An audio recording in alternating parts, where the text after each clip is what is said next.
कासिम, रहस्य सीने में दफन रहता है और बांटने से खजाना कम हो जाता है। पुराने वक्तों की बात है। यमन के पहाड़ों में एक छोटा सा गांव था। वहां दो गहरे दोस्त रहते थे, कासिम और जुबैर। कासिम पत्थर काटने का काम करता था।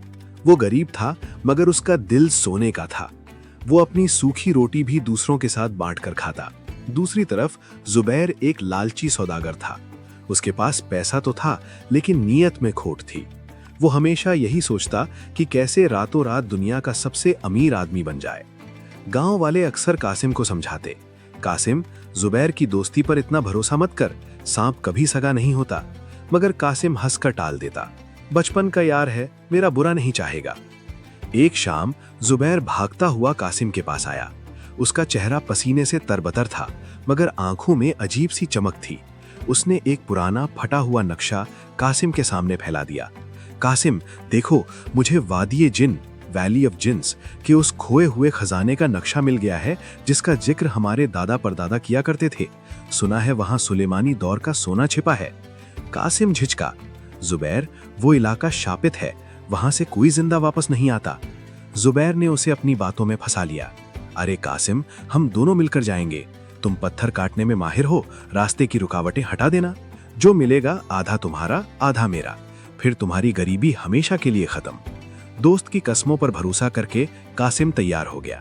दोनों ने सफर शुरू किया। 3 दिन और 3 रातें चलने के बाद वे एक वीरान पहाड़ी इलाके में पहुंचे। वहां एक पुरानी गुफा का मुंह खुला था, जैसे कोई राक्षस शिकार का इंतजार कर रहा हो। अंदर घप अंधेरा था। कासिम ने मशाल जलाई। वे आगे बढ़े। रास्ता बेहद खतरनाक था। कहीं जहरीले बिच्छू थे तो कहीं गहरी खाइयां।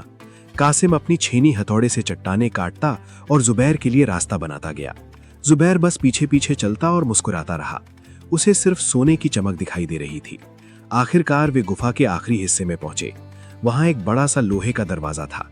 कासिम ने अपनी पूरी ताकत लगाकर उसे खोला। दरवाजा खुलते ही उनकी आंखें चौंधिया गईं। अंदर इतना सोना, हीरे और जवाहरात थे कि पूरा यमन खरीदा जा सकता था। जुबैर पागलों की तरह सोने के सिक्कों पर लेट गया। ये सब मेरा है, सब मेरा है। कासिम ने कहा, जुबैर, संभल जाओ, हम इसे आधा आधा बांटेंगे और जल्दी निकलेंगे। मुझे यहाँ का माहौल ठीक नहीं लग रहा। जुबैर अचानक खामोश हो गया। वो उठा और कासिम के पास आया।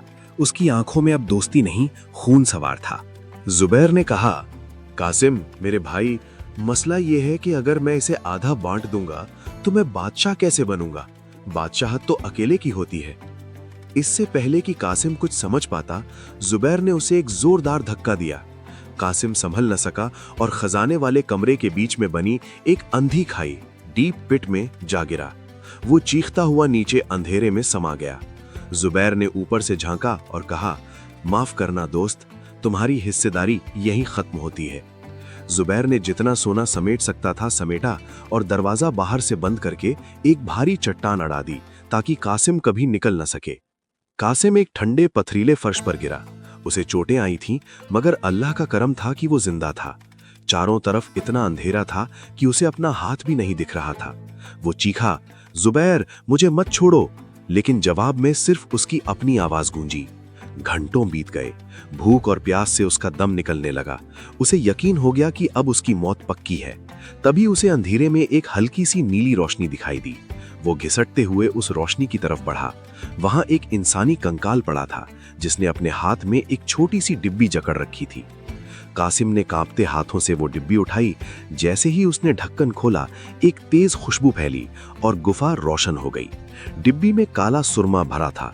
अचानक गुफा की दीवारों से एक भारी आवाज गूंजी, ए इंसान, ये आम सुरमा नहीं है, ये बसीरत का सुरमा है।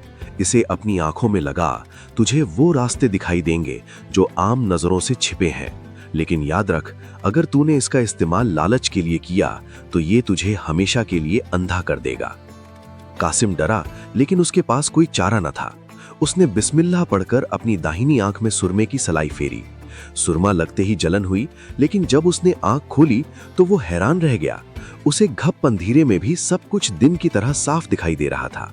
इतना ही नहीं, वो चट्टानों के आर पार देख सकता था।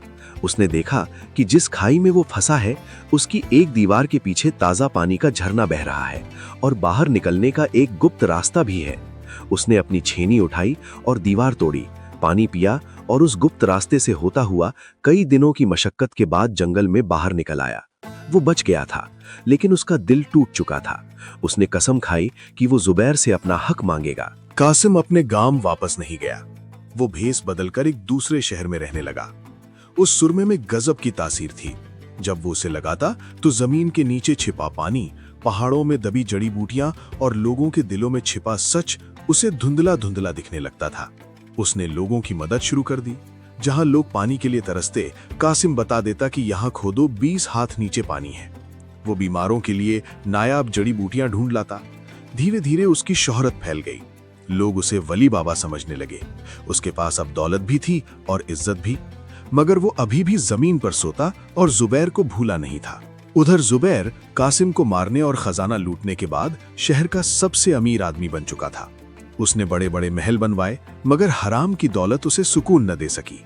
उसे हर वक्त डर रहता कि कहीं उसका राज न खुल जाए। ऊपर से उसे एक अजीब बीमारी लग गई। उसकी आंखों की रोशनी धीरे धीरे जाने लगी। हकीमों ने जवाब दे दिया। जुबैर घबरा गया। उसने सुना कि पड़ोसी शहर में एक ऐसे हकीम आए हैं जो जमीन के अंदर देख सकते हैं और लाइलाज मर्ज ठीक करते हैं। मरता क्या न करता, जुबैर अपने नौकरों के साथ उस हकीम के पास पहुंचा। कासिम ने अपने चेहरे पर नकाब डाल रखा था।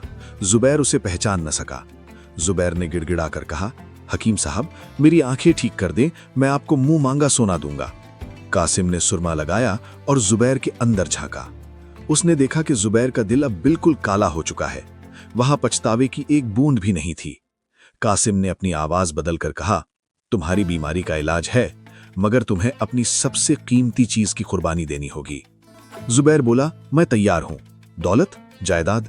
कासिम ने कहा, नहीं, तुम्हें सच बोलना होगा। क्या तुमने कभी किसी के साथ खयानत यानी धोखा की है? जुबैर एक पल के लिए सहम गया। उसे गुफा में कासिम की चीख याद आई, लेकिन उसका गुरूर आड़े आ गया। उसने झूठ बोला, नहीं हकीम साहब, मैंने जिंदगी भर ईमानदारी से काम किया है। यह सब मेरी मेहनत की कमाई है। कासिम को गुस्सा आया, मगर वो खामोश रहा। उसने जुबैर को एक साधारण दवा दी और कहा, इसे खाओ, कुछ दिन में फर्क पड़ेगा, लेकिन याद रखना, झूठ का अंधेरा आंखों के अंधेरे से ज्यादा गहरा होता है। जुबैर दवा लेकर चला गया। कुछ दिन बाद उसे थोड़ा आराम मिला, लेकिन उसकी फितरत न बदली। उसने सोचा, ये हकीम तो जादुई लगता है। जुबैर ने जासूस छोड़े और उसे पता चल गया कि हकीम कोई और नहीं बल्कि उसका मरा हुआ दोस्त कासिम है, और उसकी ताकत का राज वो सुरमे की डिब्बी है। जुबैर की दहशत गुस्से में बदल गई। वो जिंदा कैसे बच गया? और ये जादुई सुरमा तो मेरा होना चाहिए था। खजाना तो मैंने ढूंढा था। उसने कासिम को खत्म करने का प्लान बनाया। एक काली रात जब कासिम अपनी कुटिया में इबादत कर रहा था, जुबैर अपने गुंडों के साथ वहां पहुंचा। उन्होंने कासिम को पकड़ लिया और रस्सियों से बांध दिया। जुबैर सामने आया और कासिम के चेहरे से नकाब हटाया।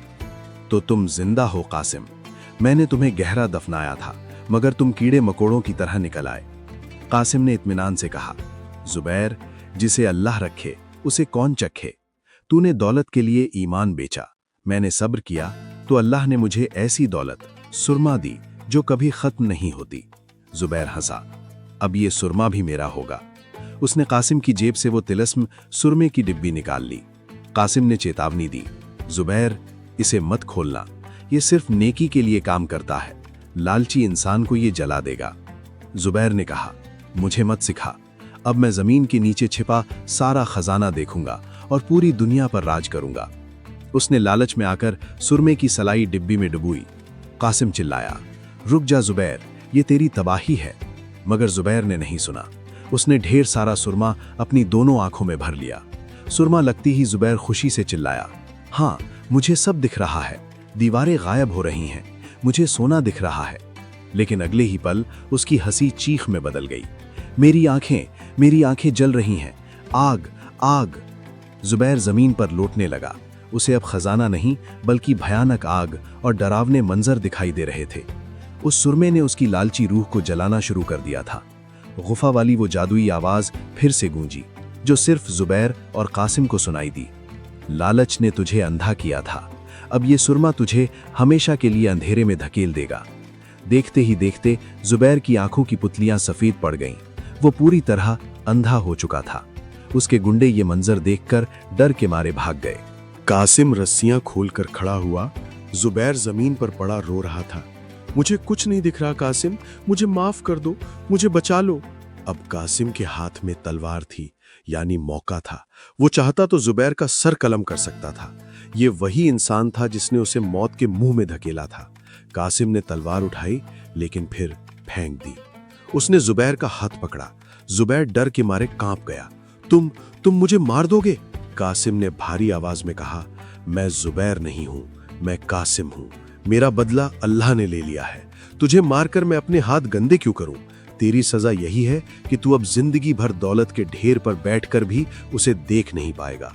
तूने रोशनी मांगी थी, तुझे हमेशा का अंधेरा मिला। कासिम ने जुबैर को उसके महल तक पहुंचाया और हमेशा के लिए वो शहर छोड़ दिया। उसने वो सुरमे की डिब्बी भी एक गहरी नदी में फेंक दी, ताकि फिर कोई इंसान उसके लालच में न पड़े। कहते हैं जुबैर अपनी बाकी जिंदगी अपने महल के एक कुबने में बैठा रोता रहता। उसके पास सोने के पहाड़ थे, मगर एक वक्त की रोटी खाने के लिए भी उसे नौकरों का सहारा लेना पड़ता था। लोग उसे अंधा बादशाह कहते थे, और कासिम वो किसी अनजान गांव में एक साधारण इंसान की तरह रहने लगा। उसे अब सुरमे की जरूरत नहीं थी, क्योंकि उसकी रूह रोशन थी।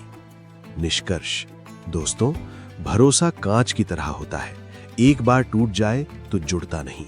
और लालच वो आग है जो सबसे पहले उसी घर को जलाती है जिसमें वो पैदा होती है। अल्लाह हमें खयानत और लालच से बचाए। तो दोस्तों, ये थी आज की कहानी, सुरमे का तिलिस्म। हमने देखा कि कैसे जुबैर के लालच ने उसे न सिर्फ उसके सबसे अच्छे दोस्त से दूर किया, बल्कि उसे हमेशा के लिए अंधेरे में धकेल दिया। दौलत तो उसे मिली, लेकिन देखने वाली आंखें खो गईं। और दूसरी तरफ कासिम के सब्र और ईमानदारी ने उसे ऐसी रूहानी रोशनी दी जो कभी खत्म नहीं हो सकती। सच है, इंसान की नीयत ही उसकी असली किस्मत लिखती है। अब आप मुझे नीचे कमेंट में बताइए, अगर आप कासिम की जगह होते तो क्या जुबैर को माफ करते या उसे वही सजा देते जो उसने कासिम को दी थी? अपनी राय कमेंट बॉक्स में जरूर लिखें, मैं आपके जवाब का इंतजार करूंगा। अगर आपको ये कहानी पसंद आई है तो इस वीडियो को लाइक जरूर करें और अपने दोस्तों के साथ शेयर करें, ताकि वे भी इस सबक को सीख सकें। ऐसी ही और रहस्यमयी और दिल को छू लेने वाली कहानियों के लिए हमारे चैनल अल नूर स्टोरी को अभी सब्सक्राइब करें और घंटी वाला बटन दबाना ना भूलें, ताकि अगली कहानी आप मिस ना करें। जल्द मिलेंगे एक नई कहानी और एक नए सफर के साथ। तब तक अपना ख्याल रखें और नेकी के रास्ते पर चलते रहें।